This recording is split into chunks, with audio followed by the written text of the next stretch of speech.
16-ാം അധ്യായം 15, 16, 17 തുടങ്ങിയ വാക്യങ്ങൾ വായിക്കുകയാണ്. നിങ്ങളോ എന്നെ ആർ എന്ന് പറയുന്നു എന്ന് അവൻ ചോദിച്ചതിന് ശീമോൻ പത്രോസ്, നീ ജീവനുള്ള ദൈവത്തിന്റെ പുത്രനായ ക്രിസ്തു എന്ന് ഉത്തരം പറഞ്ഞു. യേശു അവനോട് ഉത്തരം പറഞ്ഞത്, ബറയോന ശിമോനെ, നീ ഭാഗ്യവാൻ. ജഡരക്തങ്ങൾ അല്ല, സ്വർഗസ്ഥനായ എൻ്റെ പിതാവത്രേ നിനക്ക് ഇത് വെളിപ്പെടുത്തിയത്. യേശു കർത്താവ് തൻ്റെ പരസ്യ ശുശ്രൂഷ കാലയളവിൽ താൻ ഫിലിപ്പിൻ്റെ കൈസരുടെ പ്രദേശത്ത് നിൽക്കുമ്പോൾ യേശു കർത്താവ് പൊതുവെ ജനങ്ങളോട് ചോദിച്ചു, നിങ്ങൾ മനുഷ്യപുത്രനെ ആർ എന്ന് പറയുന്നു? അപ്പോൾ ആ കൂട്ടത്തിനകത്ത് നിന്ന്, ജനങ്ങളുടെ ഇടയിൽ നിന്ന് വ്യത്യസ്തമായ അറിവുകളിൽ നിന്നും അഭിപ്രായങ്ങളിൽ നിന്നും അവർ ഉത്തരം പറഞ്ഞു. അവർക്ക് ലഭിച്ച അറിവിൽ നിന്നുകൊണ്ട് അവരിൽ ചിലർ പറഞ്ഞു, നീ ജെറമയ എന്ന പ്രവാചകൻ ആണ്. ഇരമ്യാവ് എന്ന പ്രവാചകൻ വീണ്ടും നമ്മുടെ മധ്യയിൽ വന്നിരിക്കുന്നു. മറ്റു ചിലർ യേശുവിനെ നോക്കിയിട്ട് പറഞ്ഞു, നീ ഏലിയാവെന്ന പ്രവാചകനാണ്. മറ്റു ചില ആളുകൾ പറഞ്ഞു, സ്നാപക യോഹന്നാൻ മരിച്ചവരുടെ ഇടയിൽ നിന്നും വീണ്ടും ഉയർത്തെഴുന്നേറ്റ് വന്നിരിക്കുകയാണ്. അപ്പോൾ ഇത് ഇവർ പറയുന്നത് ഇവരുടെ അറിവിൽ നിന്നാണ്, ഇവരുടെ അഭിപ്രായങ്ങളാണ്. എപ്പോഴും നമ്മൾ മനസ്സിലാക്കേണ്ട ഒരു കാര്യമുണ്ട്, നമ്മളുടെ അറിവുകൾക്കും നമ്മുടെ അഭിപ്രായങ്ങൾക്കും മാറ്റങ്ങൾ വരാം, വ്യത്യാസങ്ങൾ സംഭവിക്കാം. നമ്മൾ 1-ാം ക്ലാസ്സിലും 2-ാം ക്ലാസ്സിലും 5-ാം ക്ലാസ്സിലും 3-ാം ക്ലാസ്സിലും 4-ാം ക്ലാസ്സിലും ഒക്കെ പഠിച്ച നമ്മുടെ അറിവുകളായിരുന്നില്ല നമ്മുടെ ഉപരിപഠനങ്ങളിൽ നമുക്ക് ലഭിച്ചത്. നമ്മുടെ ജീവിതത്തിൽ ഇപ്പോഴും ഒത്തിരി ഇൻഫർമേഷനുകൾ നമുക്ക് ലഭിച്ചുകൊണ്ടേയിരിക്കുന്നു. വർഷങ്ങൾക്ക് മുമ്പ് നമ്മുടെ അപ്പച്ചന്മാരും അമ്മച്ചിമാരും ജീവിച്ച പോലത്തെ ഒരു കാലഘട്ടത്തിലല്ല നമ്മൾ ജീവിക്കുന്നത്. അവർക്ക് അന്നത്തെ കാലത്തുണ്ടായിരുന്ന ആ അറിവും അവർക്കുണ്ടായിരുന്ന ആ അനുഭവങ്ങളിലും അല്ല നമ്മൾ ജീവിക്കുന്നത്. വ്യത്യസ്തമായ അനുഭവങ്ങളിലൂടെയാണ് നമ്മൾ ഓരോരുത്തരും കടന്നു പോകുന്നത്. അങ്ങനെ എല്ലാ തരത്തിലും എല്ലാ മേഖലകളിലും വ്യത്യാസങ്ങൾ സംഭവിച്ചുകൊണ്ടിരിക്കുകയാണ്. വൈദ്യശാസ്ത്രം ഭയങ്കര മികവുള്ളതായി മാറുന്നു. ആധുനിക സജ്ജീകരണങ്ങൾ ഒത്തിരി വർദ്ധിച്ചിരിക്കുന്നു. ഇങ്ങനെ അറിവുകൾക്കും അനുഭവങ്ങൾക്കും ഒക്കെ ഒത്തിരി മാറ്റങ്ങൾ ലോകത്തിൽ സംഭവിക്കുന്നു. എന്നാൽ അന്ന് ആ കാലഘട്ടത്തിൽ 2000 വർഷങ്ങൾക്ക് മുൻപ് നമ്മുടെ കർത്താവായ യേശു ക്രിസ്തു ഈ ഭൂമിയിലായിരുന്നപ്പോൾ അന്ന് കൂടിയ ആ കൂട്ടത്തോട്, ജനത്തോട് ചോദിച്ചതാണ്, നിങ്ങൾ മനുഷ്യപുത്രനെ ആർ എന്ന് പറയുന്നു? അപ്പോൾ അവർ ഏലിയാവെന്ന് പറഞ്ഞത് അവരുടെ അറിവിൽ നിന്നാണ്. അവരവിടെ ഇവിടെയൊക്കെ കേട്ടു ഇങ്ങനെ പറയുന്നത്. ഒത്തിരി പ്രവചിക്കുന്ന ഒരാളാണ്, അത്ഭുതങ്ങൾ ചെയ്യുന്ന ഒരാളാണ് യേശു ക്രിസ്തു. അപ്പോൾ അവർക്ക് ആ അറിവിൽ നിന്ന് അവരങ്ങ് പറയുകയാണ്, നീ ഏലിയാവെന്ന പ്രവാചകനാണ്. പിന്നെ എവിടെ നിന്നൊക്കെ അവർ കേട്ടു, യോഹന്നാൻ ഉണ്ടായിരുന്നതുപോലെ ശിഷ്യന്മാർ യേശുവിൻ്റെ കൂടെയുമുണ്ട്, യേശു കർത്താവിനോടൊപ്പവും ശിഷ്യഗണങ്ങളുണ്ട്. അപ്പോൾ സ്നാപക യോഹന്നാൻ ഇനി മരിച്ചവരിൽ നിന്ന് ഉയർത്തെഴുന്നേറ്റ് വീണ്ടും വന്നിരിക്കുകയാണോ? മറ്റു ചില ആളുകൾ പറഞ്ഞ് നീ ഇരമ്യാവ് എന്ന പ്രവാചകനാണ്. കാരണം യേശു കർത്താവിനെ കുറിച്ച് അവരെ മനസ്സിലാക്കിയത് ബാല്യപ്രായത്തിൽ 12 വയസ്സൊക്കെ ഉള്ളപ്പോൾ ദേവാലയത്തിലിരുന്ന് തർക്കിക്കുകയും ആ തർക്കങ്ങളുടെ, വാദങ്ങളുടെ, ജ്ഞാനത്തിൻ്റെ അറിവുകളുടെ മുൻപിൽ മതപുരോഹിതന്മാർ പോലും അത്ഭുതപ്പെട്ടു പോയി. അപ്പോൾ അമ്മയുടെ ഉദരത്തിൽ വെച്ച് തന്നെ അഭിഷേകം ചെയ്യപ്പെട്ട ദൈവമനുഷ്യനാണ് ജെറമയ, ഇരമ്യാവ്. അപ്പോൾ ഇതെല്ലാം മനസ്സിൽ വെച്ചുകൊണ്ടാണ് ഇവർ പറയുന്നത്. ചിലർ ഇരമ്യാവെന്നും, ചിലർ യോഹന്നാൻ സ്നാപകനെന്നും, ചിലർ ഏലിയ പ്രവാചകനെന്നും ഒക്കെ. എന്നാൽ നേരെ കർത്താവ് ശിഷ്യന്മാരുടെ നേരെ തിരിഞ്ഞു ചോദിക്കുകയാണ്, നിങ്ങൾ എന്നെക്കുറിച്ച് എന്ത് പറയുന്നു? അവിടെയാണ് പത്രോസ് ഈ ഉത്തരം പറയുന്നത്. നിങ്ങളോ എന്നെ ആർ എന്ന് പറയുന്നു എന്ന് ചോദിച്ചതിന്, നീ ജീവനുള്ള ദൈവത്തിൻ്റെ പുത്രനായ ക്രിസ്തു എന്ന് ഉത്തരം പറഞ്ഞു. 17-ാമത്തെ വാക്യത്തിലേക്ക് വരുമ്പോൾ യേശു അവനോട് പറയുകയാണ്, ബറയോന ശിമോനെ, നീ ഭാഗ്യവാനാണ്, നീ അനുഗ്രഹീതനാണ്. ജഡരക്തമല്ല, സ്വർഗസ്ഥനായ എൻ്റെ പിതാവത്രേ നിനക്കിത് വെളിപ്പെടുത്തിയത്. നീ ഇപ്പോൾ പറഞ്ഞത് ഒരു അറിവല്ല, നീ ഇപ്പോൾ ഡിക്ലയർ ചെയ്തത് ഒരു ഇൻഫർമേഷൻ അല്ല. ഇവിടെ നിന്ന പല ആളുകളും അവർക്ക് ലഭിച്ച ഇൻഫർമേഷനുകളുടെ അടിസ്ഥാനത്തിൽ അവർ വിളംബരം ചെയ്ത് അവർ വിളിച്ചു പറഞ്ഞതാണ്, അവരുടെ അറിവിൽ നിന്ന് അവർ പറഞ്ഞതാണ്, ഒരു ഇൻഫർമേഷനാണ് അവർ തന്നത്. പക്ഷെ പത്രോസ്, താങ്കൾ ഇപ്പോൾ പറഞ്ഞിരിക്കുന്നത് ഒരു റെവലേഷനാണ്, ഒരു വെളിപ്പാടാണ്. ആയതുകൊണ്ട് 18-ാമത്തെ വാക്യത്തിനകത്ത് യേശു കർത്താവ് പത്രോസിനോട് പറയുകയാണ്, ഈ പാറമേൽ ഞാൻ എൻ്റെ സഭയെ പണിയും. ഏത് പാറമേൽ? യേശു ക്രിസ്തു ജീവനുള്ള ദൈവത്തിൻ്റെ പുത്രനാകുന്നു എന്ന വെളിപ്പാടിൻ്റെ മേൽ, ആ പാറമേൽ, ക്രിസ്തുവാകുന്ന പാറമേൽ ക്രിസ്തുവിൻ്റെ സഭയെ പണിയും. പാതാള ഗോപുരങ്ങൾ അതിനെ ജയിക്കുകയില്ല എന്ന് ഉത്തരം പറഞ്ഞു. നമ്മൾ കർത്താവിനായി ജീവിക്കുമ്പോൾ, കർത്താവ് നമ്മളെ വിളിച്ചു വേർതിരിച്ചിരിക്കുമ്പോൾ, നമ്മൾ വിശ്വാസ ജീവിതം നയിക്കുമ്പോൾ, നമ്മൾ ഈ ലോകത്തിൽ നിന്ന് നമുക്ക് ലഭ്യമാകുന്ന കുറച്ച് ഇൻഫർമേഷനുകളുടെ അടിസ്ഥാനത്തിലല്ല ദൈവത്തിൽ വിശ്വസിക്കേണ്ടതും ദൈവത്തെ അറിയേണ്ടതും. ഒരുപക്ഷെ നമുക്ക് ലഭിക്കുന്ന നല്ല ഇൻഫർമേഷനുകളുണ്ട്. ആ നല്ല ഇൻഫർമേഷനുകൾ പോലും പ്രാർത്ഥനയിൽ അതൊരു ആത്മീക കാര്യമാണെങ്കിൽ അതൊരു റെവലേഷനായി മാറണം, അതൊരു വെളിപ്പാടായി മാറണം. കർത്താവ് തൻ്റെ സഭയെ പണിയുന്നത് ബന്ധങ്ങളിലൂടെയും വെളിപ്പാടുകളിലൂടെയുമാണ്. അപ്പോസ്തലനായ പൗലോസ് താൻ ജീവിച്ച കാലഘട്ടം മുഴുവൻ, തൻ്റെ ശുശ്രൂഷ മുഴുവൻ വെളിപ്പാടുകളാൽ ജീവിച്ചൊരു മനുഷ്യനാണ്. എന്നെ കാണുന്ന എൻ്റെ എല്ലാ പ്രിയ സഹോദരി സഹോദരന്മാർക്കും യേശു കർത്താവിനെ കുറിച്ച്, തൻ്റെ വചനത്തെക്കുറിച്ച്, തൻ്റെ സഭയെക്കുറിച്ച് ആഴമേറിയ ഒരു വെളിപ്പാട്, ഒരു റെവലേഷൻ പരിശുദ്ധ ആത്മാവിൽ നിന്ന് ഉണ്ടാകട്ടെ എന്ന് ഞാൻ ആത്മാർത്ഥമായി പ്രാർത്ഥിക്കുകയാണ്. ഗലാത്യർ 1:11-12 വാക്യത്തിൽ പൗലോസ് അപ്പോസ്തലൻ പറയുന്നുണ്ട്, സഹോദരന്മാരെ, ഞാൻ അറിയിച്ച സുവിശേഷം മാനുഷികമല്ല എന്ന് നിങ്ങളെ ഓർമ്മിപ്പിക്കുന്നു. ഞാൻ മനുഷ്യരാൽ പഠിച്ചിട്ടുമില്ല. 12ാമത്തെ വാക്യത്തിൽ കാണുന്നുണ്ട്, ഞാൻ മനുഷ്യരോട് പ്രാപിച്ചിട്ടില്ല, പഠിച്ചിട്ടുമില്ല, യേശു ക്രിസ്തുവിൻ്റെ വെളിപ്പാടിനാൽ അത്രേ ഞാൻ പ്രാപിച്ചത്. അപ്പോൾ മനുഷ്യരിൽ നിന്ന് താൻ പഠിച്ചിട്ടില്ല, പ്രാപിച്ചിട്ടില്ല. പിന്നെ സഭയെ അറിയിച്ചത് എങ്ങനെയാ? സഭയെ അറിയിച്ചത് 1 കൊരിന്ത്യർക്കെഴുതിയ ലേഖനത്തിൽ തന്നെ പൗലോസ് പറയുന്നുണ്ട്, ഞാൻ കർത്താവിൽ നിന്ന് പ്രാപിക്കുകയും നിങ്ങൾക്ക് ഏൽപ്പിച്ചു തരുകയും ചെയ്യുന്നത് എന്തെന്നാൽ, പൗലോസ് മുഴുവൻ പ്രാപിച്ചത്, സ്വീകരിച്ചത് കർത്താവിൽ നിന്നാണ്, പരിശുദ്ധാത്മാവിൽ നിന്നാണ്. ഇന്ന് ഈ സന്ദേശം കേട്ടുകൊണ്ടിരിക്കുമ്പോൾ കേവലം ബുദ്ധിയുടെ പ്രമാണങ്ങളിൽ ക്രിസ്തീയ ജീവിതം നയിക്കുന്നവരാകാതെ, തലകൊണ്ട് മാത്രം ചിന്തിച്ച് ഊഹിച്ച് ഒരു ഊഹാഭോഗത്തിൻ്റെ അടിസ്ഥാനത്തിൽ പകുതി വിശ്വസിച്ച് പകുതി അവിശ്വസിച്ച് ജീവിതം നയിക്കുന്നവരാകാതെ, ക്രിസ്തു യേശു ആര് എന്നുള്ള വെളിപ്പാട്, ആ വെളിപ്പാട് നമുക്ക് തരുന്നത്, അത് നമുക്ക് വെളിപ്പെടുത്തി തരുന്നത് ദൈവത്തിൻ്റെ പരിശുദ്ധ ആത്മാവാണ്. ഈ മെസ്സേജ് നിങ്ങൾ കേട്ടുകൊണ്ടിരിക്കുമ്പോൾ നിങ്ങൾ ദൈവത്തോട്, പ്രത്യേകിച്ച് പരിശുദ്ധ ആത്മാവിനോട് പറയണം, പരിശുദ്ധ ആത്മാവേ, എനിക്ക് യേശു ക്രിസ്തുവിനെ കുറിച്ചുള്ള ആഴമേറിയ റെവലേഷൻ എൻ്റെ അകത്ത് തരണമേ എന്ന്. കാരണം പരിശുദ്ധാത്മാവ് എപ്പോഴും പഠിപ്പിക്കുന്ന സബ്ജക്റ്റ്, പരിശുദ്ധാത്മാവ് എപ്പോഴും നമുക്ക് നൽകിത്തരുന്ന ബോധ്യം ദൈവപുത്രനായ യേശു ക്രിസ്തുവിനെ കുറിച്ചുള്ള ബോധ്യമാണ്. അതുകൊണ്ടാണ് ദൈവത്തിൻ്റെ ആത്മാവ് ഒരു മനുഷ്യനിൽ വന്നാൽ ദൈവവചനത്തിൽ രേഖപ്പെടുത്തിയിരിക്കുന്നത്, യേശുവിനെ കർത്താവെന്ന് ഏറ്റുപറയുവാൻ പരിശുദ്ധാത്മാവിലൂടെ അല്ലാതെ ആർക്കും സാധ്യമല്ല എന്ന് വ്യക്തമാക്കിയിരിക്കുന്നത്.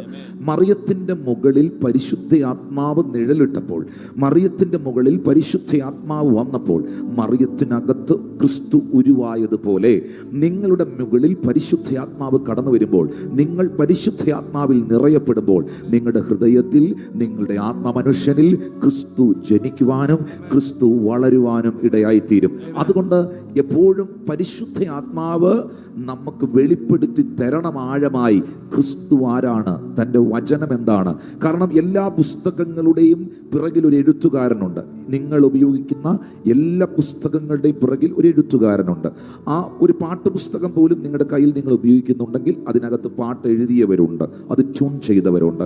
നാം വായിക്കുന്ന എല്ലാ പുസ്തകങ്ങളുടെയും പിറകിൽ എഴുത്തുകാരുണ്ട്. എന്നാൽ വിശുദ്ധ ബൈബിൾ എന്ന ഗ്രന്ഥത്തിൻ്റെ, വിശുദ്ധ ഗ്രന്ഥത്തിൻ്റെ പിറകിൽ ചലിച്ചിരിക്കുന്നത്, വ്യാപരിച്ചിരിക്കുന്നത് ദൈവത്തിൻ്റെ പരിശുദ്ധാത്മാവാണ്. മനുഷ്യൻ പരിശുദ്ധാത്മ നിയോഗത്താൽ എഴുതിയ തിരുവെഴുത്തുകൾക്കായി ഞാൻ ദൈവത്തെ സ്തുതിക്കുകയാണ്. അങ്ങനെയാണെങ്കിൽ ബൈബിൾ വായിക്കുമ്പോൾ നിശ്ചയമായിട്ടും പരിശുദ്ധാത്മാവിൻ്റെ ഒരു സാന്നിധ്യം നമുക്ക് അനുഭവിക്കാൻ കഴിയും. വചനത്തിൻ്റെ പിറകിൽ ചലിച്ച ദൈവത്തിൻ്റെ ആത്മാവുള്ള ഒരു വ്യക്തിക്ക് മാത്രമേ ആ വചനത്തെ കൃത്യമായി വിളംബരം ചെയ്യുവാനും വ്യാഖ്യാനിക്കുവാനും വെളിപ്പെടുത്തി തരുവാനും കഴിയുകയുള്ളൂ. എന്നാൽ ഇതൊരാളിൽ മാത്രം നിക്ഷിപ്തമല്ല. പരിശുദ്ധാത്മാവുള്ള സകല വ്യക്തികളിലും ഇത് സംഭവിക്കേണ്ടത് ആവശ്യമാണ്. അതുകൊണ്ടാണ് ശിഷ്യന്മാരെ നോക്കിയിട്ട് യേശു കർത്താവ് പറഞ്ഞത്, തിരുവെഴുത്തുകളെ തിരിച്ചറിയേണ്ടതിന് അവരുടെ കണ്ണുകളെ തുറന്നു, അവരുടെ ബുദ്ധിയെ പ്രകാശിപ്പിച്ചു. വെളിപ്പാട് പുസ്തകത്തിൽ എഴുതിയിട്ടുണ്ട്, നിന്റെ കണ്ണുകളിൽ പുരട്ടേണ്ടതിന് നീ എൻ്റെ കയ്യിൽ നിന്ന് ലേപം, എണ്ണ വിലയ്ക്ക് വാങ്ങുവാൻ. ആ പരിശുദ്ധാത്മാവാകുന്ന എണ്ണ നമ്മുടെ കണ്ണിൽ വന്നാൽ, ആ പരിശുദ്ധാത്മാവാകുന്ന ഓയിൽ നമ്മുടെ മേൽ വീണാൽ, ആ പരിശുദ്ധാത്മാവ് നമ്മുടെ മേൽ വെളിപ്പെട്ടാൽ തിരുവെഴുത്തുകളെ ആഴമായി നമുക്ക് ഗ്രഹിക്കുവാനും മനസ്സിലാക്കുവാനും പഠിക്കുവാനും കഴിയും. ബൈബിൾ തുറന്നു വെച്ചിട്ട് അതിൻ്റെ കൂടെ ഒരു നോട്ട്ബുക്ക് എടുത്തു വെച്ച്, പേന എടുത്തു വെച്ച്, നിങ്ങൾ ആദ്യം പറയേണ്ട, പ്രാർത്ഥിക്കേണ്ട പ്രാർത്ഥന ഇതാണ്: പരിശുദ്ധാത്മാവേ, അവിടുത്തെ സാന്നിധ്യത്താലും അവിടുത്തെ നിയോഗത്താലുമാണല്ലോ ഈ വചനം എഴുതപ്പെട്ടിരിക്കുന്നത്. ഈ വചനത്തെ ഗ്രഹിക്കുവാൻ, മനസ്സിലാക്കുവാൻ, ഇതിൻ്റെ ആശയങ്ങൾ ഉൾക്കൊള്ളുവാൻ, ഇതിൻ്റെ വ്യാഖ്യാനങ്ങൾ ലഭിക്കുവാൻ എനിക്ക് കൃപ തരണമേ, എനിക്ക് വെളിപ്പെടുത്തി തരണമേ എന്ന് പരിശുദ്ധാത്മാവിനോട് നിങ്ങൾ ചോദിക്കുന്നെങ്കിൽ, പ്രാർത്ഥിക്കുന്നെങ്കിൽ, ആശ്വാസപ്രദനായ, കാര്യസ്ഥനായ, സകല സത്യത്തിൽ വഴി നടത്തുന്ന, സകലത്തെയും വെളിപ്പെടുത്തി തരുന്ന, ക്രിസ്തുവിനെ കുറിച്ചുള്ള വെളിപ്പാട് നമുക്ക് നൽകുന്ന പരിശുദ്ധാത്മാവ് നിങ്ങൾക്കത് ആഴമായി വെളിപ്പെടുത്തി തരുവാനിടയാകും. ഇതുകൊണ്ടാണ് ജെറുസലേമിൽ പെരുന്നാൾ ആഘോഷിച്ചിട്ട്, ജെറുസലേമിൽ ഉത്സവം ആഘോഷിച്ചിട്ട് മടങ്ങിപ്പോകുന്ന എത്യോപ്യയിലെ ആ ഷണ്ണനും മഹാനും കാര്യവിചാരകനുമായവൻ ഫിലിപ്പോസിനോട് ചോദിച്ചത്, ഫിലിപ്പോസ് അവനോട് ചോദിക്കുന്നുണ്ട്, തേരിന് പുറത്തു നിന്നുകൊണ്ട്, നീ വായിക്കുന്നത് വല്ലോ ഗ്രഹിക്കുന്നുണ്ടോ എന്ന് ചോദിക്കുന്നുണ്ട്. അപ്പോൾ നമുക്കറിയാം, ആ എത്യോപ്യ എന്ന രാജ്യത്തിൻ്റെ മഹാനും കാര്യവിചാരകനുമാകുന്ന ആ ഷണ്ണൻ യെശയ്യാവ് എന്ന പ്രവാചകന്റെ പുസ്തകത്തിൽ നിന്നാണ് വായിച്ചുകൊണ്ടിരിക്കുന്നത്. അപ്പോൾ ഫിലിപ്പോസ് പുറത്തു നിന്ന്, തേരിൻ്റെ പുറത്തു നിന്ന് ചോദിക്കുന്നുണ്ട്, നീ വായിക്കുന്നവല്ലോ നിനക്ക് മനസ്സിലാകുന്നുണ്ടോ, നീ ഗ്രഹിക്കുന്നുണ്ടോ? ഉടനെ അകത്ത് നിന്നുകൊണ്ട് ഈ മനുഷ്യൻ സത്യസന്ധമായിട്ട് അതിന് ഉത്തരം പറഞ്ഞത്, ഒരുത്തൻ പൊരുള് തിരിച്ചു തരാനില്ലായകയാൽ ഞാൻ ഇതെങ്ങനെ ഗ്രഹിക്കും? അപ്പോൾ ബൈബിൾ നമ്മൾ വായിക്കുന്നുണ്ടെങ്കിലും, അത് റീഡ് ചെയ്യുന്നുണ്ടെങ്കിലും, അത് വ്യാഖ്യാനിച്ചു തരുന്നത്, അതിൻ്റെ ആഴങ്ങൾ നമുക്ക് വെളിപ്പെടുത്തി തരുന്നത്, പൊരുള് നമുക്ക് വെളിപ്പെടുത്തി തരുന്നത്, മറനീക്കി നമുക്കത് കാണിച്ചു തരുന്നത് ദൈവത്തിൻ്റെ ആത്മാവാണ്. അല്ലെങ്കിൽ കേവലം നമുക്ക് കിട്ടുന്നത് കുറച്ച് ഇൻഫർമേഷനുകൾ മാത്രമായിരിക്കും. എന്നാൽ ആ ഇൻഫർമേഷൻ്റെ റിലത്തിൽ നിന്നും നിങ്ങൾ ആ റെവലേഷൻ്റെ ആത്മതലത്തിലേക്ക് കയറുവാനിടയാകണം. യേശുവിനെ നിങ്ങളുടെ അകത്ത് ഒരു വെളിപ്പാടായി നിങ്ങൾ കൊണ്ടു നടക്കണം. ഹല്ലേലൂയ. അതാണ് പൗലോസ് പറഞ്ഞത്, ഞാൻ മനുഷ്യരോട് പ്രാപിച്ചിട്ടില്ല, പഠിച്ചിട്ടില്ല, ക്രിസ്തുവിന്റെ വെളിപ്പാടിനാൽ അത്രേ പ്രാപിച്ചത്. എഫേസ്യർക്ക് എഴുതിയ ലേഖനം 3-ാം അധ്യായത്തിന്റെ 8-9 വാക്യത്തിലേക്ക് വരുമ്പോൾ പൗലോസ് പറയുന്നു, സകല വിശുദ്ധന്മാരിലും ഏറ്റവും ചെറിയവനായി എനിക്ക് ജാതികളോട് ക്രിസ്തുവിന്റെ അപ്രമേയ ധനത്തെക്കുറിച്ച് പ്രസംഗിക്കുവാനും സകലവും സൃഷ്ടിച്ച ദൈവത്തിന്റെ അനാദികാലം മുതൽ മറഞ്ഞു കിടന്ന മർമ്മത്തിന്റെ വ്യവസ്ഥ ഇന്നതെന്ന് എല്ലാവർക്കും പ്രകാശിപ്പിക്കുവാനുമായി ഈ കൃപ നൽകിയിരിക്കുന്നു. അനാദികാലം മുതൽ മറഞ്ഞു കിടന്ന മർമ്മം, അനാദികാലം മുതൽ മറഞ്ഞു കിടന്ന ആ മിസ്റ്ററി, ഇത് അപ്പോസ്തലനായ പൗലോസിന് ദൈവം വെളിപ്പെടുത്തി കൊടുത്തു, അത് പ്രകാശിപ്പിച്ചു കൊടുത്തു, അതിനുള്ള കൃപ തനിക്ക് ലഭിച്ചു. അവിടെയാണ് എഫേസ്യർ 3:14 മുതലുള്ള വാക്യങ്ങളിൽ ഈ ദൈവമനുഷ്യൻ പറയുന്നത്, അതുനിമിത്തം ഞാൻ സ്വർഗത്തിലും ഭൂമിയിലുമുള്ള സകല കുടുംബത്തിനും പേർ വരുവാൻ കാരണമായ പിതാവിന്റെ സന്നിധിയിൽ മുട്ടുകുത്തുന്നു. എന്തിനു വേണ്ടി മുട്ടുകുത്തുന്നു? അവൻ തന്റെ മഹത്വത്തിന്റെ ധനത്തിനൊത്തവണ്ണം അവന്റെ ആത്മാവിനാൽ നിങ്ങളുടെ അകത്ത മനുഷ്യനെ സംബന്ധിച്ച് ശക്തിയോടെ ബലപ്പെടേണ്ടതിന്. അപ്പോൾ അതിൽ നിന്നൊരു കാര്യം മനസ്സിലാക്കണം, നിങ്ങളുടെ അകത്തൊരു മനുഷ്യനുണ്ട്, നിങ്ങളുടെ ഉള്ളിൽ ഒരാത്മ മനുഷ്യനുണ്ട്, നിങ്ങളുടെ അകത്ത് ഒരു ആത്മീക മനുഷ്യനുണ്ട്. നിങ്ങളുടെ ആത്മാവിലേക്ക് പരിശുദ്ധാത്മാവ് വന്നപ്പോൾ നിങ്ങളുടെ അകത്ത മനുഷ്യൻ ആത്മമനുഷ്യനായി മാറി.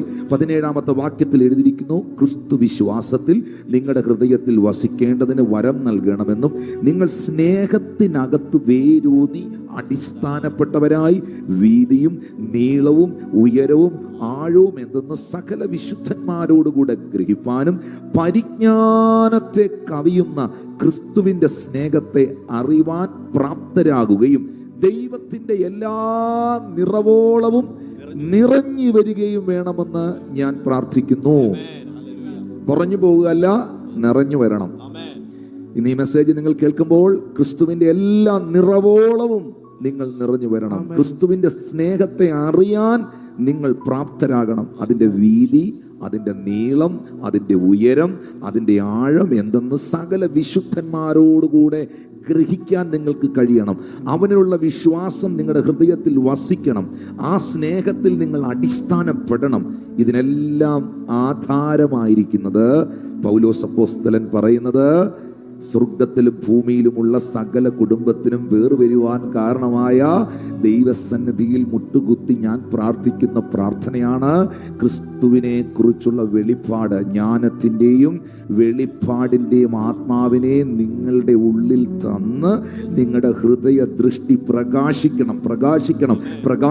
കേവലം ഒരു ഇൻഫർമേഷൻ്റെ അടിസ്ഥാനത്തിൽ കൈകൊട്ടുന്നവരല്ല, കേവലം ഒരു ഇൻഫർമേഷൻ്റെ അടിസ്ഥാനത്തിൽ സ്തോത്രം പറയുന്നവരല്ല, കേവലം എവിടോ കേട്ട് ഇറങ്ങിയവരല്ല. ശരിക്കും കർത്താവിനെ കുറിച്ച്, യേശുവിനെ കുറിച്ച് ആഴമേറിയ വെളിപ്പാടിൽ ജീവിക്കുന്നവരാകണം. ആ വെളിപ്പാട് നമുക്ക് തരുന്നത്, അത് നമുക്ക് വെളിപ്പെടുത്തി തരുന്നത് ദൈവത്തിൻ്റെ പരിശുദ്ധാത്മാവാണ്. പരിശുദ്ധാത്മാവിന് യേശുവിനെ കുറിച്ച് നിങ്ങൾക്ക് വെളിപ്പെടുത്തി തരുവാൻ കഴിയുന്നത് പോലെ ഈ ലോകത്തിലെ ഒരു കോളേജുകൾക്കും, ഒരു പുസ്തകങ്ങൾക്കും, ഒരു വ്യക്തികൾക്കും വെളിപ്പെടുത്തി തരുവാൻ കഴിയുകയില്ല. ആ കൈകളെ ഒന്ന് ഉയർത്തി പിടിച്ചിട്ട് പറയണം, പരിശുദ്ധാത്മാവേ, യേശുവിനെ കുറിച്ചുള്ള ആഴമേറിയ വെളിപ്പാടിനാൽ എന്നെ നിറയ്ക്കണമേ.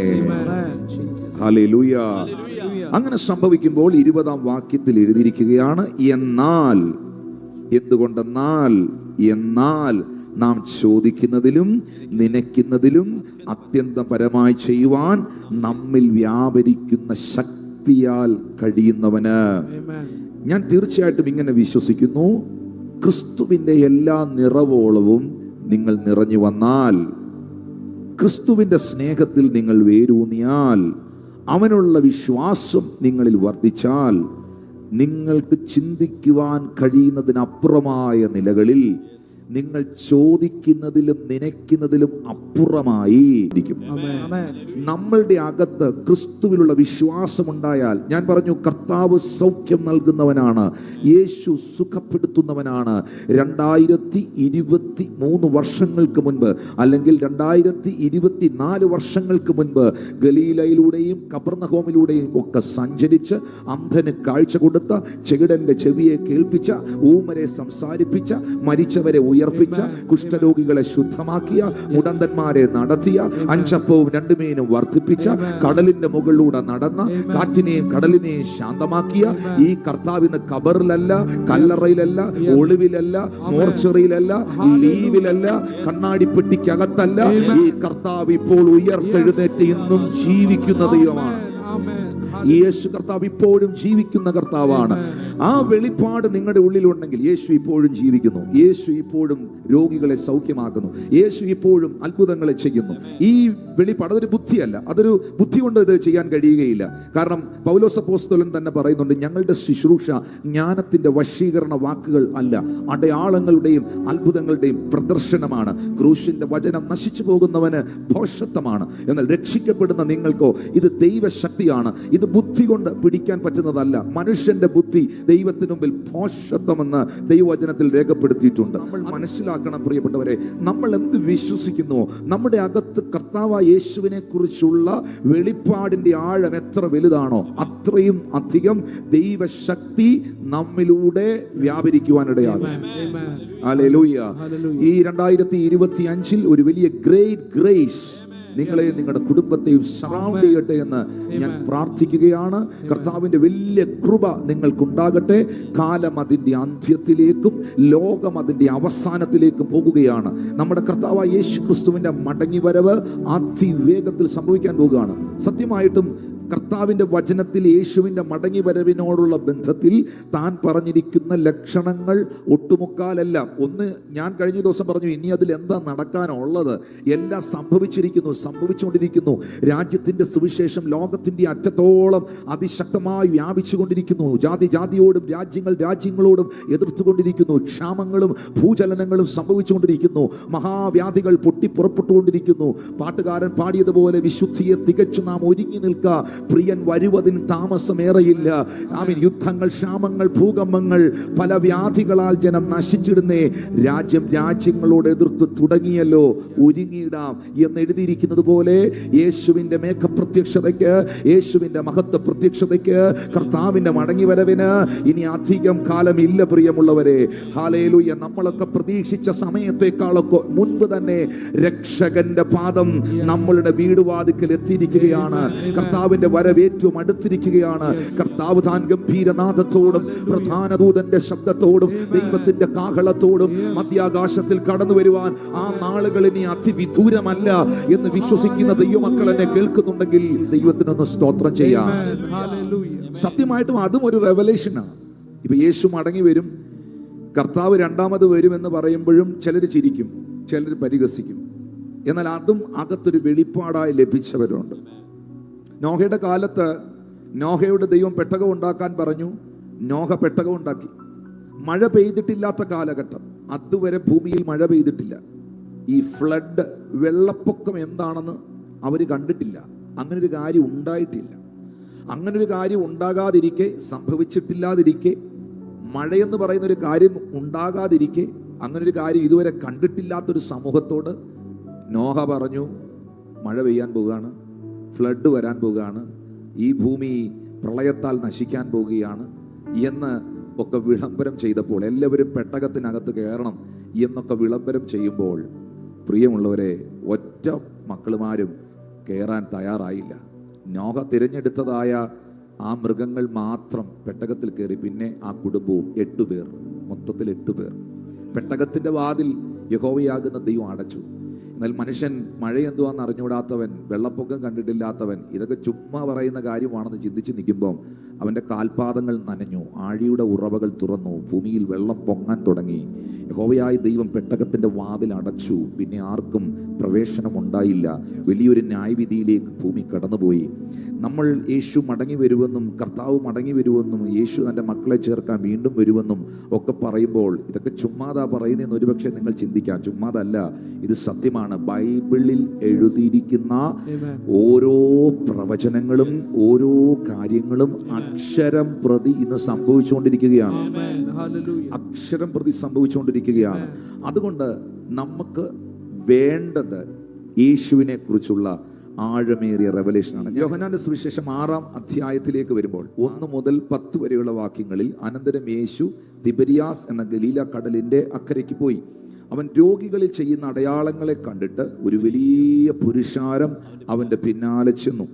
യേശു വലിയ പുരുഷാരം തൻ്റെ അടുക്കൽ വരുന്നത് കണ്ടിട്ട് ഫിലിപ്പോസിനോട്, ഇവർക്ക് തിന്നുവാൻ നാം എവിടെ നിന്ന് അപ്പം വാങ്ങും എന്ന് ചോദിച്ചു. ഇതവനെ പരീക്ഷിപ്പാനത്രേ ചോദിച്ചത്. താൻ എന്ത് ചെയ്യുവാൻ പോകുന്നു എന്ന് താൻ അറിഞ്ഞിരുന്നു.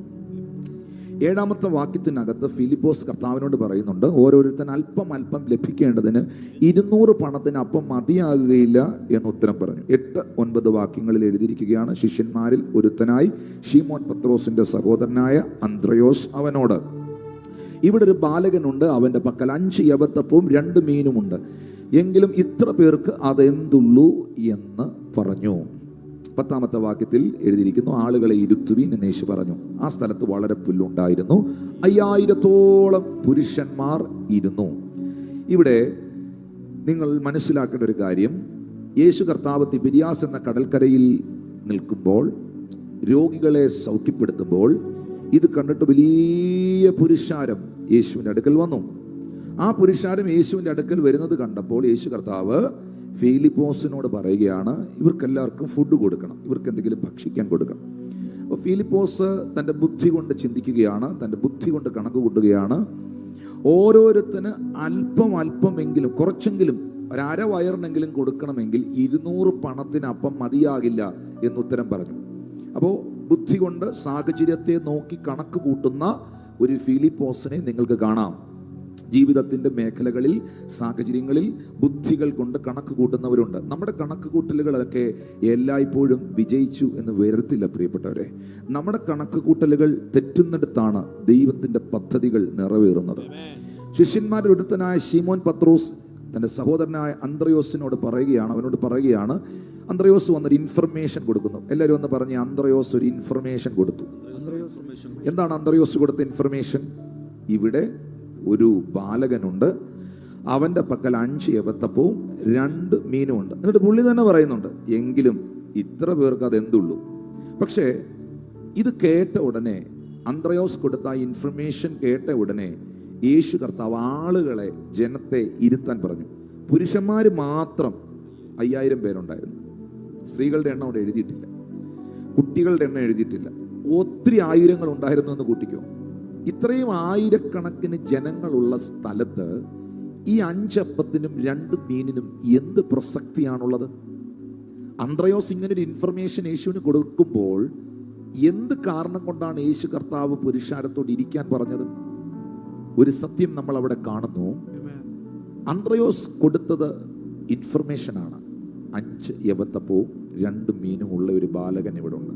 എന്നിട്ട് പുള്ളി തന്നെ പറയുന്നുണ്ട്, അതുകൊണ്ടൊന്നും സാധിക്കാനില്ലെന്ന്. പക്ഷെ ആളുകളെ ഇരുത്തുവിന് യേശു പറയുന്നത് ഒരു ഇൻഫർമേഷന്റെ അടിസ്ഥാനത്തിലുള്ള പറച്ചിലല്ലത്. താൻ ആര് എന്നുള്ള തന്റെ റെവലേഷനാണ്. നിങ്ങൾക്ക് വേണ്ടി ഒന്നുകൂടെ ഞാൻ പറയാം. യേശു ആരാണെന്നും തനിക്ക് എന്ത് ചെയ്യാൻ കഴിയുമെന്നും തൻ്റെ പിതാവ് ആരാണെന്നുമുള്ള തൻ്റെ റെവലേഷൻ, തൻ്റെ വെളിപ്പാട്, തൻ്റെ വിശ്വാസം, തൻ്റെ ബോധ്യം, യേശുവിൻ്റെ ബോധ്യം. മരുഭൂമിയിൽ ലക്ഷക്കണക്കിന് ജനങ്ങൾക്ക് മന്ന വിളമ്പിയവൻ, ലക്ഷോപലക്ഷം ജനങ്ങൾക്ക് ദീർഘവർഷങ്ങൾ അവരുടെ ലഞ്ച്, ബ്രേക്ക്ഫാസ്റ്റ്, ഡിന്നർ, അവരുടെ മുഴുവൻ ഭക്ഷണ ക്രമീകരണങ്ങളും ചെയ്തവൻ. ആ കർത്താവിന് ഈ 10,000 പേരെ ഫീഡ് ചെയ്യാൻ ബുദ്ധിമുട്ടൊന്നുമില്ല. താൻ ആരാണെന്ന് തനിക്ക് വൃത്തിയായിട്ട് അറിയാം. വിശ്വാസം എന്ന് പറയുന്നത് ഒരു ആശ്രയമാണ്. ദൈവത്തിലുള്ള ആശ്രയമാണ് എന്റെ വിശ്വാസം. ഹല്ലേലൂയ. യഹോവ തന്നെ ആശ്രയമായിരിക്കുന്നവൻ അനുഗ്രഹിക്കപ്പെട്ടവൻ, ഭാഗ്യവാൻ. യഹോവയിൽ ആശ്രയിക്കുകയും യഹോവ തന്നെ ആശ്രയമായിരിക്കുകയും ചെയ്യുന്നവൻ, അതൊരു ഫെയ്ത്ത് ആണ്. ആളുകളെ ഇരുത്തുവീൻ എന്ന് യേശു പറഞ്ഞത് താൻ ആരെന്നുള്ള തന്റെ റെവലേഷനാണ്. ഒരിക്കൽ പിശാച് യേശുവിനോട് പറഞ്ഞില്ലേ, നീ കല്ലിനോട് അപ്പമായി തീരാൻ പറയാൻ. അപ്പൊ യേശു കർത്താവ് സാത്താനോട് പറഞ്ഞു, മനുഷ്യൻ അപ്പം കൊണ്ട് മാത്രമല്ല ദൈവത്തിന്റെ വായിൽ നിന്ന് വരുന്ന സകല വചനം കൊണ്ടും ജീവിക്കുന്നുവല്ലോ. പിശാചിന്റെ മുമ്പിൽ യേശു അപ്പം ഒന്നും ഉണ്ടാക്കാൻ നിന്നില്ല. യേശുവിന് അറിയായിരുന്നു താൻ വാ തുറന്ന് പറഞ്ഞാൽ, പ്രാർത്ഥിച്ചാൽ ഇല്ലാത്ത അപ്പം ഉണ്ടായി വരുമെന്ന്. പക്ഷെ അത് പിശാചിന്റെ മുമ്പിൽ പ്രൂവ് ചെയ്യേണ്ട ആവശ്യം കർത്താവിനില്ല. അത് ആവശ്യക്കാരന്റെ മുമ്പിൽ കർത്താവ് വിളപ്പിക്കോളും. ഹല്ലേലൂയ. അത് ആവശ്യക്കാരന് വേണ്ടി കർത്താവ് ചെയ്തോളും. അത് വിമർശിക്കുന്നവന് വേണ്ടി, കളിയാക്കുന്നവന് വേണ്ടി ചെയ്യേണ്ട കാര്യം കർത്താവിനില്ല. ആവശ്യക്കാരൻ വരുമ്പോൾ അവൻ സൗഖ്യമാവും. ആവശ്യക്കാരൻ വരുമ്പോൾ അവൻ വിടുതൽ പ്രാപിക്കും. കാരണം ഹൃദയം നുറുങ്ങിയവർക്ക് യഹോവ സമീപസ്ഥൻ, മനസ്സു തകർന്നവരെ അവൻ രക്ഷിക്കുന്നു. നീ കല്ലിനോട് അപ്പമാകാൻ സാത്താനും വെറുതെ പറയില്ല കേട്ടോ. സാത്താനും അറിയാം യേശുവിനെ ഈ കല്ലിനെ അപ്പമാക്കാൻ പറ്റുമെന്ന്. പക്ഷെ കർത്താവാക്കിയില്ല. പിശാചിന് ഉറപ്പായിട്ടും അറിയാം. യേശു വാ തുറന്ന് പറഞ്ഞാൽ, യേശു ആ യോർദാനിൽ, ആ സമൂഹത്തിൽ അവിടെ ജീവിക്കുന്ന എല്ലാവരെക്കാളും അധികം യേശു ആരാന്ന് അറിയാവുന്ന സാത്താനാണ്. ദൈവത്തിന്റെ സാധ്യതകൾ എത്ര അധികമാണെന്നും ദൈവത്തിന്റെ ശക്തി എത്ര വലുതാണെന്നും അവന്റെ മഹത്വം എത്ര വലുതാണെന്നും അവന്റെ വലിപ്പം എത്ര വലുതാണെന്നും അവന്റെ വീര്യപ്രവൃത്തികൾ എത്ര വലുതാണെന്നും വിശ്വാസിയെക്കാളും അറിയാവുന്നത് പിശാചിനാണ്. കാരണം അവൻ അവിടെ ഇരുന്നവനാ. ആ മഹത്വം അവൻ കണ്ടവനാ യഥാർത്ഥമായി. ദൈവത്തിന്റെ മഹത്വം എത്ര വലുതാണെന്നും അവന്റെ അധികാരം എത്ര വലുതാണെന്നും അവന്റെ സിംഹാസനം എന്തെന്നും അവന്റെ പദവി എന്തെന്നും അവന്റെ രാജ്യത്വം എന്തെന്നും അവന്റെ കർത്തൃത്വം എന്തെന്നും വ്യക്തമായിട്ട് പിശാചിന് അറിയാം. അതുകൊണ്ടല്ലേ ജോബിനെ പരീക്ഷിക്കാൻ സാത്താൻ അവിടെ ചെന്ന് അപേക്ഷിച്ചത്, ഒന്ന് അനുവാദം തരുമെന്ന് ചോദിച്ചത്. കാരണം അവൻ്റെതായിട്ടൊന്നും ഇല്ലല്ലോ. പിശാചിന് ഇവിടെ എന്താ ഉള്ളേ? പിശാച് സൃഷ്ടിച്ച എന്തെങ്കിലും ഇവിടെ ഉണ്ടോ? പിശാച് പോലും, ആ ലൂസിഫർ എന്ന് പറയുന്നവൻ പോലും, ആ വീണുപോയ കെരൂബായ ആ ദൂതൻ പോലും ദൈവത്തിന്റെ സൃഷ്ടിയല്ലേ? ദൈവമല്ലേ അവനെ സൃഷ്ടിച്ചത്? എന്താ അവനിവിടെ ഉള്ളേ? പിന്നെ അവന്റെ കയ്യിൽ ആകെ ഉള്ളത് കുറച്ച് തന്ത്രമാണ്. ഹല്ലേലൂയ. അവനെ വെട്ടി താഴെയിട്ടത് കൊണ്ട്, അവൻ അഹങ്കരിച്ചതിനാൽ, അവൻ ദൈവത്തിന്റെ സിംഹാസനത്തിന്റെ മുകളിൽ സിംഹാസനം ഉണ്ടാക്കാൻ തന്റെ ഹൃദയം കൊണ്ട് ചിന്തിച്ചതിനാൽ, ഹല്ലേലൂയ, ദൈവം അവനെ വെട്ടി കൃത്യമായ ഭൂമിയിലേക്ക് തന്നെ വീണു. അവൻ ശപിക്കപ്പെട്ടു. എന്നാൽ നിങ്ങളൊരു കാര്യം മനസ്സിലാക്കണം, യേശു കർത്താവ് താൻ ആര് എന്ന് തനിക്ക് നന്നായിട്ട് അറിയാമായിരുന്നു. ചില സമയത്ത് പിശാചുക്കൾ ഇത് വിളിച്ചു പറഞ്ഞു, യേശുവിന്റെ ശുശ്രൂഷയെ വിളിച്ചു പറഞ്ഞു യേശു ആരാന്ന്. ഉടനെ അമർച്ചയായിട്ട് ആ ഭൂതങ്ങളെ യേശു ശാസിച്ചു. അത് പറയാതിരിക്കാൻ, അത് പ്രചരിപ്പിക്കാതിരിക്കാൻ, അത് റിവീൽഡ് ആകാതിരിക്കാൻ. അത് റിവീൽഡ് ആയാൽ ദൈവിക പദ്ധതി നിറവേറില്ല. Hallelujah, hallelujah. പ്രിയപ്പെട്ടവരെ, നിങ്ങൾ ശ്രദ്ധിക്കുക. ഫിലിപ്പോസ് ഇവർക്ക് തിന്നുവാൻ എവിടെ നിന്ന് അപ്പം വാങ്ങുമെന്ന് ചോദിച്ചു. ഇതവനെ പരീക്ഷിപ്പാൻ അത്രേ ചോദിച്ചത്. താൻ എന്ത് ചെയ്യുവാൻ പോകുന്നു എന്ന് താൻ അറിഞ്ഞിരുന്നു. യോഹന്നാൻ 6:6. താൻ എന്ത് ചെയ്യുവാൻ പോകുന്നു എന്ന് താൻ അറിഞ്ഞിരുന്നു. ഹല്ലേലൂയ. 7-ാമത്തെ വാക്യത്തിൽ, അടുത്ത വാക്യത്തിൽ നമ്മൾ കാണുന്നുണ്ട്, ഓരോരുത്തരും അല്പം അല്പം ലഭിക്കാൻ 200 പണത്തിന് അപ്പം മതിയാകില്ലെന്ന് ഫിലിപ്പോസ് പറയുന്നു. 8-9 വാക്യങ്ങളിൽ അന്ത്രയോസ് ഒരു ഇൻഫർമേഷൻ കൊടുക്കുന്നു. അതിന്റെ 10-11 വാക്യങ്ങളിൽ യേശു ആരെന്നുള്ള വെളിപ്പാടിനാൽ പുരുഷാരത്തെ ഇരുത്തുന്നു. അപ്പമീനുകളെ എടുത്ത് ഉയർത്തി പ്രാർത്ഥിക്കുന്നു, വർദ്ധിക്കുന്നു, അത്ഭുതം നടക്കുന്നു. ക്രിസ്തുവിൽ നിങ്ങൾ ആരെന്നുള്ള ബോധ്യം, ക്രിസ്തുവിലുള്ള നിങ്ങളുടെ വിശ്വാസം നിങ്ങളുടെ ജീവിതത്തിൽ അത്ഭുതങ്ങളെ സൃഷ്ടിക്കും. ഹല്ലേലൂയ. ഞാൻ കർത്താവിന്റെ മകനാണ്, ഞാൻ കർത്താവിന്റെ മകളാണ് എന്നുള്ള നിങ്ങളുടെ ഉറപ്പ്, യേശു സ്വർഗത്തിലെ ദൈവം എൻ്റെ പിതാവാണ്, എൻ്റെ അപ്പായാണ്, എൻ്റെ ദൈവമാണ്, എൻ്റെ എല്ലാമാണ് എന്ന നിങ്ങളുടെ ബോധ്യം, നിങ്ങളുടെ വെളിപ്പാട് നിങ്ങളുടെ ജീവിതത്തിൽ അത്ഭുതങ്ങളെ കൊണ്ടുവരും. ആ റെവലേഷൻ അകത്ത് വേണം. കാറ്റും കടലും ഇളകി മറിഞ്ഞു, വള്ളത്തിനകത്ത് വെള്ളം എരച്ചു കയറി, യേശു അമരത്ത് തലയണ വെച്ച് ഉറങ്ങുക. ശിഷ്യന്മാർ ചാടി എഴുന്നേറ്റിട്ട് യേശുവിനോട് പറയാണ്, കർത്താവേ, ഞങ്ങൾ നശിച്ചു പോകുന്നതിൽ നിനക്ക് വിചാരമില്ലയോ? ഞങ്ങളെല്ലാം നശിക്കാൻ പോവുകയാണ്, മരിക്കാൻ പോവുകയാണെന്ന് ശിഷ്യന്മാർ അലറിക്കൂവി വിളിക്കുകയാണ്. ലോകത്തിൽ ആരെങ്കിലും ഒരു ബക്കറ്റ് വെള്ളം കോരി തലകൊഴിച്ചാൽ എഴുന്നേക്കാതിരിക്കുമോ? വെള്ളം ഒരു മനുഷ്യനെ അലാറം വെച്ച് എഴുന്നേക്കാത്തവനെ, തട്ടിയിട്ടുണരാത്തവനെ ഉറപ്പായിട്ടും വെള്ളം എടുത്തൊഴിച്ചാൽ ഉണരും. യേശുവിന്റെ മുടി മുതൽ പാദം വരെ വെള്ളം ഒഴുകി, കടൽ വെള്ളം, ഉപ്പിന്റെ പതയൊഴുകി. വെള്ളത്തിനകത്താ കർത്താവ് ഇപ്പൊ കിടക്കുന്നത്. വള്ളത്തിൽ മുഴുവൻ വെള്ളം കയറി, എന്നിട്ട് യേശു ഉണരുന്നില്ല. പക്ഷെ ശിഷ്യന്മാർ നിലവിളിച്ച് കിടന്ന് പറയുകയാണ്, നമ്മുടെ വള്ളം ഇപ്പൊ മുങ്ങും, നമ്മളിപ്പോ ചാകും, അതാ ഞങ്ങൾ നശിക്കാൻ പോവുകയാണ്. എന്താ കർത്താവ് എഴുന്നേറ്റ് അവരെ പോലെ ബഹളം കാണിക്കാതെ? കാരണം തൻ്റെ മരണത്തെക്കുറിച്ചുള്ള കൃത്യമായ ബോധ്യം, വെളിപ്പാട് യേശുവിനുണ്ട്. താൻ എങ്ങനെ മരിക്കുമെന്നും തൻ്റെ മരണം ഏതുവിധമായിരിക്കുമെന്നും ഇതെല്ലാം കർത്താവിന് വ്യക്തമായിട്ട് അറിയാം. ആ വെളിപ്പാടിൽ ജീവിക്കുന്നവൻ, ആ പ്രവചനത്തെ ഉൾക്കൊള്ളുന്നവൻ, അതിൽ വിശ്വസിക്കുന്നവൻ തിരമാലകളെ കണ്ട് ഭയപ്പെടില്ല. കാരണം യേശു ആയിരിക്കുന്നത് പിതാവായ ദൈവം തന്നെ ഏൽപ്പിച്ച ദൗത്യത്തിനകത്താണ്. ദൈവം ഏൽപ്പിച്ച ദൗത്യങ്ങളെ പാതി വഴിയിൽ തകർക്കാനുള്ള ശക്തി സാഗരത്തിന് പോലുമില്ല. ദൈവം ഏൽപ്പിച്ച ദൗത്യങ്ങളെ തകർക്കാനുള്ള ശക്തി കടലിന് പോലുമില്ല. അത്രയും ശക്തി, അത്ര ശക്തമാണ് ദൈവത്തിന്റെ വാഗ്ദത്തവും ദൈവത്തിന്റെ പദ്ധതികളും. ഹല്ലേലൂയ. ഏതൊക്കെയോ സാഹചര്യങ്ങൾ കണ്ട്, വ്യത്യസ്ത അവസ്ഥകളിൽ, അനുഭവങ്ങളിൽ മനസ്സു തളർന്നിരിക്കുന്ന പ്രിയ കുടുംബത്തോട്, പ്രിയ ദൈവദാസനോട് പരിശുദ്ധാത്മാവ് ഈ തിരുവെഴുത്തിലൂടെ അറിയിക്കുകയാണ്, നിന്റെ മേളിൽ ദൈവം തന്ന വാഗ്ദത്തത്തിന്റെ അത്രയും ശക്തി ഇന്ന് നീ അനുഭവിക്കുന്ന പ്രശ്നത്തിനില്ല. ദൈവം നിനക്ക് തന്ന വചനത്തിന്റെ അത്രയും ശക്തി നീ അനുഭവിക്കുന്ന കൊടുങ്കാറ്റുകൾക്കും തിരമാലകൾക്കും ഇല്ല. ഈ തിരമാലകളെയും കൊടുങ്കാറ്റുകളെയും നീ ജയിച്ചിരിക്കും. ഈ പ്രതിസന്ധിയുടെ നടുവിൽ ഒന്ന് എഴുന്നേറ്റ് നിന്ന് ശാസിക്കാൻ, പ്രാർത്ഥിക്കാൻ തയ്യാറായാൽ ഒരത്ഭുതം നിന്റെ ജീവിതത്തിൽ കർത്താവ് ചെയ്യുവാനിടയാകും. ലൂക്കോസ് 18 വരുമ്പോൾ മറ്റൊരു സംഭവം നമുക്ക് കാണാം. അതിന് 35 മുതൽ 38 വരെയുള്ള വാക്യങ്ങളിൽ, അവൻ എരിഹോവിനടുത്തപ്പോൾ ഒരു കുരുടൻ ഇരുന്നുകൊണ്ട് വഴിയരികിൽ ഇരുന്നു. പുരുഷാരം കടന്നു പോകുന്നത് കേട്ടിത് എന്ത് എന്നവൻ ചോദിച്ചു. അപ്പോൾ 37-ാം വാക്യത്തിൽ, നസ്രയനായ യേശു കടന്നു പോകുന്നു എന്നവർ അവനെ അറിയിച്ചു. അപ്പോൾ ഇവൻ ചോദിക്കുകയാണ്, എന്താണ് ഈ സംഭവിക്കുന്നത്? കാരണം അവൻ കുരുടനാണ്, അവന് കാണാൻ പറ്റില്ല, കേൾക്കാൻ പറ്റും. അവൻ ചോദിക്കുന്നു, എന്താണ് ഈ ബഹളം, എന്താണ് ഇവിടെ സംഭവിക്കുന്നത്? ഉടനെ ആ കടന്നുപോയ പുരുഷാരം ഒരു ഇൻഫർമേഷൻ അവന് കൊടുക്കുകയാണ്. നസ്രയനായ യേശു ആകുന്നു ഈ കടന്നു പോകുന്നത്. 38-ാമത്തെ വാക്യത്തിൽ, അപ്പോൾ അവൻ, യേശുവേ, ദാവീദ് പുത്ര, എന്നോട് കരുണ തോന്നണമേ എന്ന് നിലവിളിച്ചു. നിങ്ങൾ ആ ഭാഗം ഒന്ന് ശ്രദ്ധിച്ചാൽ മനസ്സിലാകും. അവൻ ചോദിക്കുകയാണ്, ആരാണ് ഈ വഴി പോകുന്നത്? അവന് കാണാൻ മേല, അവൻ കുരുടനാണ്.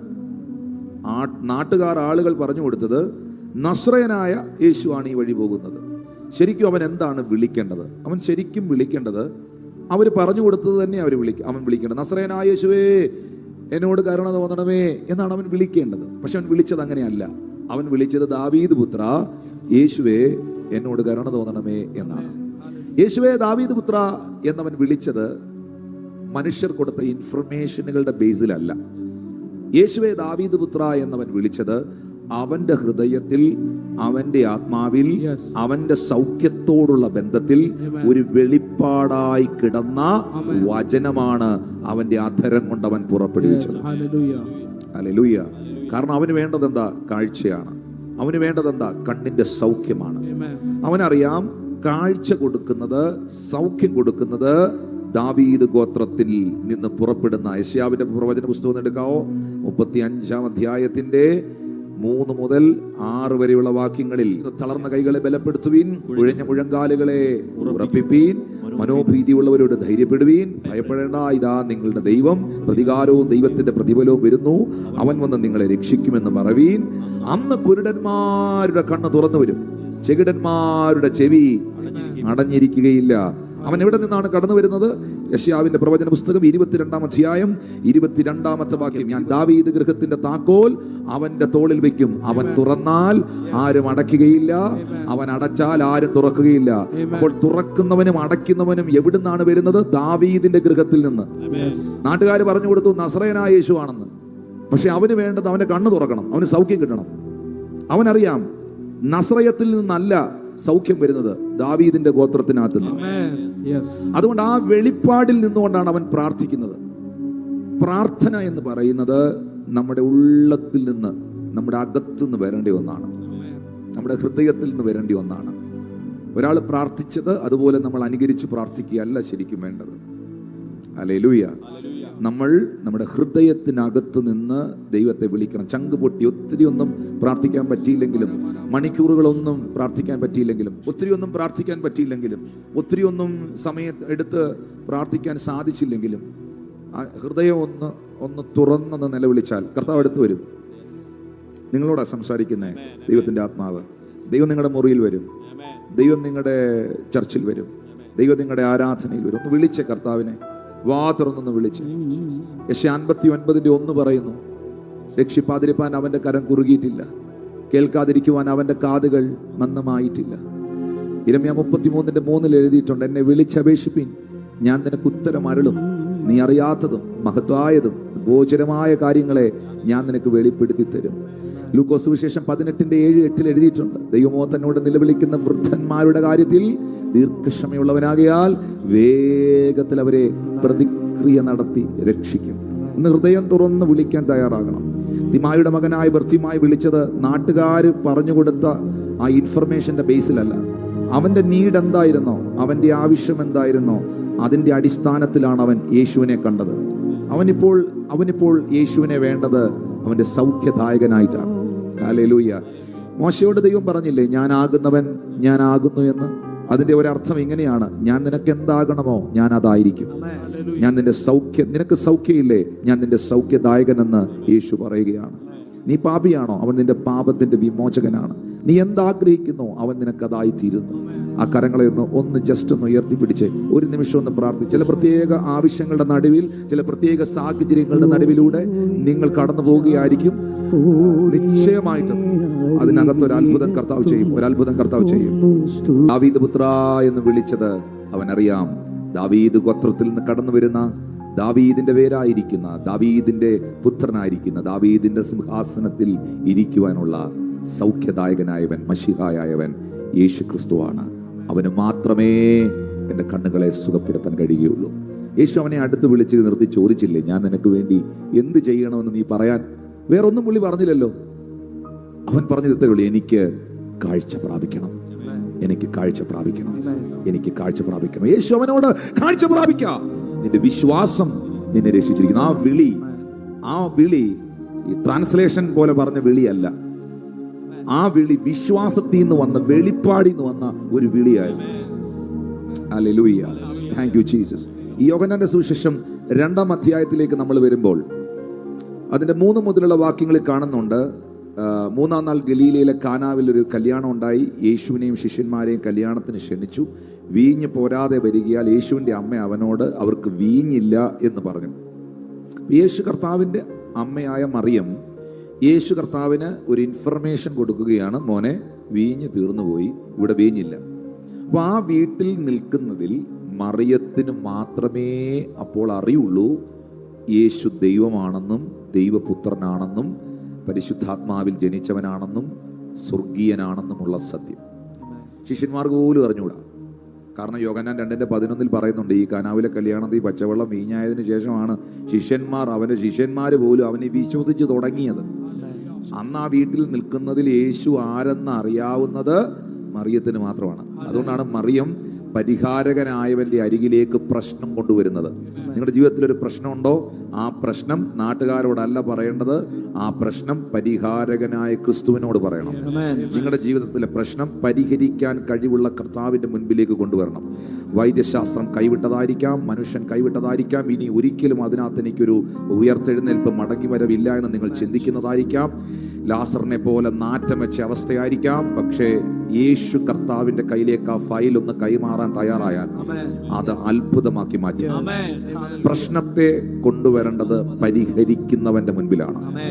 ആ വീട്ടിലൊരു പ്രശ്നമുണ്ടായപ്പോൾ മറിയം ആ പ്രശ്നം അവതരിപ്പിച്ചത് കല്യാണത്തിന് വന്ന എല്ലാവരോടും അല്ല, സീനിയർ ആളുകളോടല്ല. കൃത്യമായി മറിയം ആ വിഷയം അറിയിച്ചത് പരിഹാരകനായ ക്രിസ്തുവിനോടാണ്. യേശു ക്രിസ്തു ഏക പരിഹാരകൻ, യേശു ക്രിസ്തു ഏക ഉത്തരം, യേശു ക്രിസ്തു മാത്രം വഴിയും സത്യവും ജീവനും എന്ന തിരുവചനം നമ്മളെ പഠിപ്പിക്കുന്നു. പ്രിയപ്പെട്ടവരെ, ഉടനെ യേശു കർത്താവ് അതിന്റെ 5-ാമത്തെ വാക്യത്തിൽ പറയുകയാണ്, അവന്റെ അമ്മ ശുശ്രൂഷകരോട്, അവൻ നിങ്ങളോട് എന്തെങ്കിലും കൽപ്പിച്ചാൽ അത് ചെയ്യുവീൻ എന്നുത്തരം പറഞ്ഞു. അതിനു മുമ്പ് യേശു പറയുന്നുണ്ട്, എൻ്റെ നാഴിക, സ്ത്രീയെ, എനിക്ക് നിനക്ക് തമ്മിൽ എന്താ, എൻ്റെ നാഴിക ഇതുവരെ വന്നിട്ടില്ല. എന്നിട്ട് ഇതേ മറിയം, നിങ്ങൾ ശ്രദ്ധിക്കണം, ഇതാണ് നിങ്ങൾ ശ്രദ്ധിക്കേണ്ടത്, ഇതേ മറിയം ശുശ്രൂഷകരോട് പോയി പറയുകയാണ്, അവൻ നിങ്ങളോട്, യേശു ക്രിസ്തു നിങ്ങളോട് എന്തെങ്കിലും കൽപ്പിച്ചാൽ നിങ്ങൾ ചെയ്യുവീൻ. 2 കാര്യങ്ങൾ മറിയത്തിൽ നിന്ന് ഞാൻ പഠിച്ച 2 കാര്യങ്ങൾ. ഒന്ന്, മറിയം യേശുവിനോട് വന്ന് പറയുകയാണ്, മകനെ, വീഞ്ഞില്ല, വീഞ്ഞ് തീർന്നുപോയി. അതൊരു ഇൻഫർമേഷനാണ്, ആ വീട്ടിലുള്ള ഒരു സിറ്റുവേഷനാണ്. പക്ഷെ ഇതേ മറിയം ശുശ്രൂഷകരോട് പോയി പറയുകയാണ്, ദയാ നിൽക്കുന്ന ആളില്ലേ, യേശുവിനെ ചൂണ്ടിക്കാണിച്ചിട്ട് പറയുകയാണ്, അവൻ നിങ്ങളോട് എന്തെങ്കിലും കൽപ്പിച്ചാൽ നിങ്ങളത് ചെയ്തേക്കണം. അതൊരു ഇൻഫർമേഷൻ അല്ല കൊടുക്കുന്നത്, അത് മറിയത്തിന്റെ അകത്തുള്ള റെവലേഷനാണ്. യേശു ആരെന്നുള്ള വെളിപ്പാടാണ്. ശരിക്കും പറഞ്ഞാൽ ആ ഒരു വെളിപ്പാട് ശുശ്രൂഷകരുടെ അകത്ത് കയറിയത് കൊണ്ടാണ് 6 കൽപാത്രങ്ങളിൽ കിണറ്റിൽ നിന്ന് വെള്ളം കോരി ഒഴിക്കാൻ പറഞ്ഞ് അത് കോരി ഒഴിച്ച് ആ പച്ചവെള്ളം അവർ കൊണ്ടു കൊടുക്കാൻ സ്റ്റെപ്പ് വയ്ക്കുമ്പോൾ അത് മുന്തിരിച്ചാറായി വീഞ്ഞായി മാറി. അതെവിടെ നിന്നെന്ന് വെള്ളം കോരിയ ശുശ്രൂഷകരല്ലാതെ വിരുന്നുവാഴി അറിഞ്ഞില്ല, ഒരു കുഞ്ഞുങ്ങൾ അറിഞ്ഞില്ല. ഞാൻ നിങ്ങളോട് ഇങ്ങനെ പറയുന്നു, പ്രിയപ്പെട്ടവരെ, നിങ്ങളുടെ ജീവിതത്തിൽ ഉണ്ടായ പ്രതിസന്ധി, അപമാനം, നിന്ന യേശു കർത്താവ് ഇരു ചെവി അറിയാതെ അത്ഭുതമാക്കി മാറ്റും. നിങ്ങളുടെ മക്കളെ ഓർത്ത് ഇന്ന് ഈ മെസ്സേജ് കണ്ടുകൊണ്ടിരിക്കുമ്പോൾ എൻ്റെ ഹൃദയത്തിനകത്ത്, എൻ്റെ ആത്മാവിൽ എനിക്ക് കർത്താവ് ഒരു ബോധ്യം തരികയാണ്.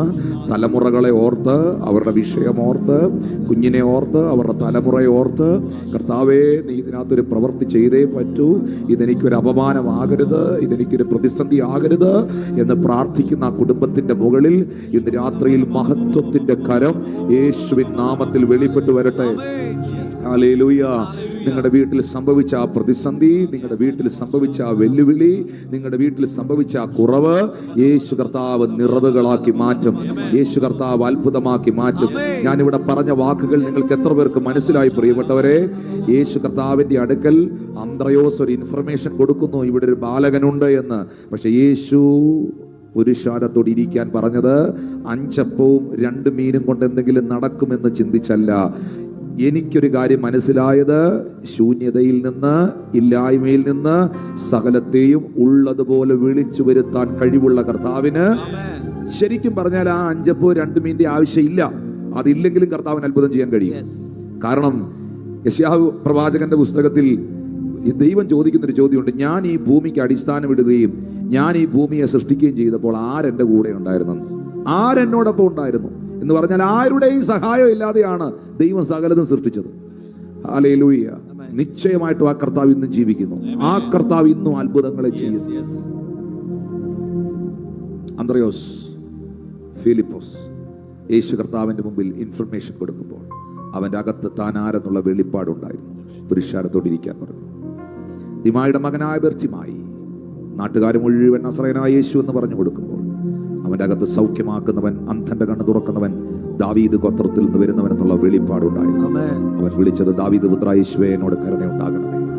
സാഗരമിളകി മറിയുമ്പോൾ, വള്ളത്തിൽ വെള്ളം കയറി ആ വള്ളം മുങ്ങിത്താഴാൻ തുടങ്ങുമ്പോൾ, ശിഷ്യന്മാർ മുഴുവൻ വെള്ളത്തിൽ വീണിപ്പോൾ മരിക്കുമെന്ന് ചിന്തിക്കുമ്പോൾ, വെള്ളം കുടിച്ച് മരിക്കില്ലെന്നും ക്രൂശിലാണ് താൻ മരിക്കേണ്ടതെന്നും ശ്വാസം മുട്ടി മരിക്കുമെന്നുള്ള വാഗ്ദത്തമല്ല തനിക്കുള്ളത്, അവസാന തുള്ളി രക്തവും മാനവകുലത്തിന് വേണ്ടി ഒഴുക്കി തന്റെ രക്തത്താൽ, ആ പരമയാഗത്താൽ മാനവകുലത്തിന്റെ പാപത്തെ വിമോചിപ്പിക്കുമെന്നുള്ള വാഗ്ദത്തം തന്റെ മേളിൽ ഉള്ളത് കൊണ്ട് താൻ ക്രൂശിതനാകുമെന്നുള്ള ബോധ്യം തനിക്കുണ്ടായിരുന്നു. ഹല്ലേലൂയ. കാനാവിലെ കല്യാണ വീട്ടിൽ യേശു കർത്താവിന്റെ അടുക്കൽ മറിയം വന്ന് വീഞ്ഞു തീർന്നു പോയി എന്നൊരു ഇൻഫർമേഷൻ കൊടുത്തിട്ട് ശുശ്രൂഷകർക്ക് ഒരു റെവലേഷൻ കൊടുക്കുകയാണ്. അവൻ നിങ്ങളോട് എന്തെങ്കിലും പറഞ്ഞാൽ നിങ്ങൾ അതുപോലെ ചെയ്യണം. ദൈവമക്കളെ, ഇൻഫർമേഷനുകളിലല്ല അത്ഭുതങ്ങൾ നടന്നിട്ടുള്ളത്, വിശ്വസിച്ചേറ്റെടുത്ത വെളിപ്പാടുകളിലാണ്. ഇന്ന് രാത്രിയിൽ നമുക്ക് വേണ്ടത് ക്രിസ്തുയേശുവിനെ കുറിച്ചുള്ള ആഴമേറിയ വെളിപ്പാടാണ്. ക്രിസ്തുവിൽ ഞാൻ ആരാണെന്നുള്ള എൻ്റെ ഉറച്ച ബോധ്യം. എന്നെ കാണുന്ന നിങ്ങൾ യേശുവിനെ രക്ഷിതാവും കർത്താവുമായി സ്വീകരിച്ച ഒരു വ്യക്തിത്വമാണെങ്കിൽ നിങ്ങൾ ദൈവത്തിന്റെ മകനാണ്, ദൈവത്തിന്റെ മകളാണ്. അബ്ബാ പിതാവേ എന്ന് വിളിക്കുന്ന പുത്രത്വത്തിന്റെ ആത്മാവിനെ അവൻ നിങ്ങൾക്ക് നൽകിയിരിക്കുകയാണ്. അതുകൊണ്ട് നിങ്ങൾ ദാസന്മാരല്ല, നിങ്ങൾ അടിമകളല്ല, നിങ്ങൾ മക്കളാണ്. മക്കളെങ്കിലോ നിങ്ങൾ ദൈവഹിതത്താൽ അവകാശിയാണ്. അവകാശി സർവത്തിനും യജമാനനാണ്. ഇന്ന് ഈ മെസ്സേജ് കേൾക്കുമ്പോൾ ആ കരങ്ങളൊന്ന് ഉയർത്തിപ്പിടിച്ചേ. Thank you Jesus. യേശുവേ, ചോദിക്കുന്നതിലും നനയ്ക്കുന്നതിലും അത്യന്തപരമായി എന്റെ ജീവിതം മാറുവാൻ കർത്താവിലുള്ള വെളിപ്പാടിനാൽ, ക്രിസ്തുവിലുള്ള വെളിപ്പാടിനാൽ എന്നെ നിറയ്ക്കണമേ എന്ന് പ്രാർത്ഥിക്കും. എല്ലാ കാര്യത്തിലും ഇത് വേണം. ഞാൻ വീണ്ടും ആവർത്തിക്കുന്നു, എല്ലാ കാര്യത്തിലും ഇത് വേണം. ഞാൻ പാട്ട് പാടുമ്പോൾ ഞാൻ എന്തിനാ പാട്ട് പാടുന്നേ? മനുഷ്യനെ കാണിക്കാനല്ല ഞാൻ പാട്ട് പാടുന്നേ. ഞാൻ പാട്ട് പാടുന്നത് എൻ്റെ ദൈവത്തെ മഹത്വപ്പെടുത്താനാണ്. ഞാൻ കൈയടിക്കുന്നത് എൻ്റെ ദൈവത്തെ മഹത്വപ്പെടുത്താനാണ്. ഹല്ലേലൂയ.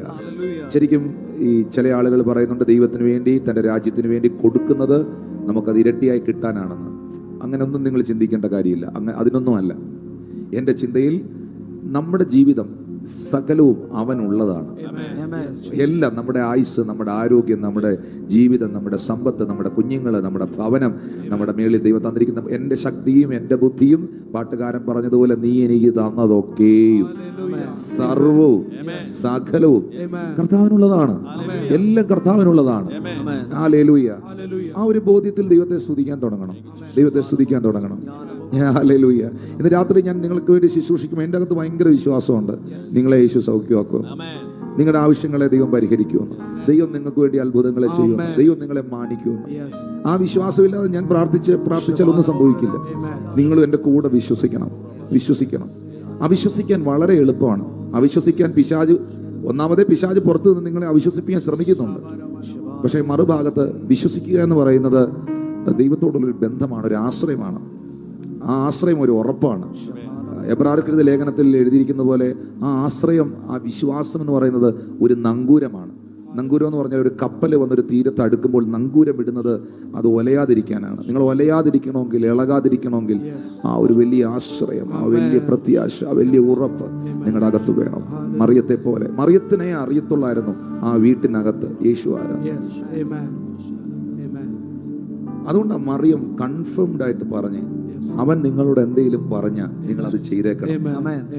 കാരണം നിങ്ങൾക്ക് ആർക്കും അറിഞ്ഞൂടാത്തതൊന്നും എനിക്കറിയാം. ഹല്ലേലൂയ. അവൻ അത്ഭുത മന്ത്രിയാം ദൈവം. അങ്ങയെക്കുറിച്ചുള്ള ജ്ഞാനത്തിന്റെയും വെളിപ്പാടിന്റെയും ആത്മാവിനെ എൻ്റെ ഉള്ളിൽ പകരണമേ എന്നൊന്ന് പ്രാർത്ഥിക്കാൻ തുടങ്ങി. I need more revelation about my Jesus. കൂടുതലായി അങ്ങേ എനിക്ക് വെളിപ്പെടുത്തണമേ യേശുവേ. അങ്ങേ എനിക്ക് വെളിപ്പെടുത്തണമേ യേശുവേ. അങ്ങേ ആഴമായി അറിയുവാൻ, അനുഭവിക്കുവാൻ, ക്രിസ്തുവിൽ വേരൂന്നി ആത്മീക വർധനവ് പ്രാപിച്ച് സ്തോത്രത്തിൽ കവിഞ്ഞ് വിശ്വാസത്തിൽ ഉറച്ച് ജീവിപ്പാൻ കൃപ തരണമേ.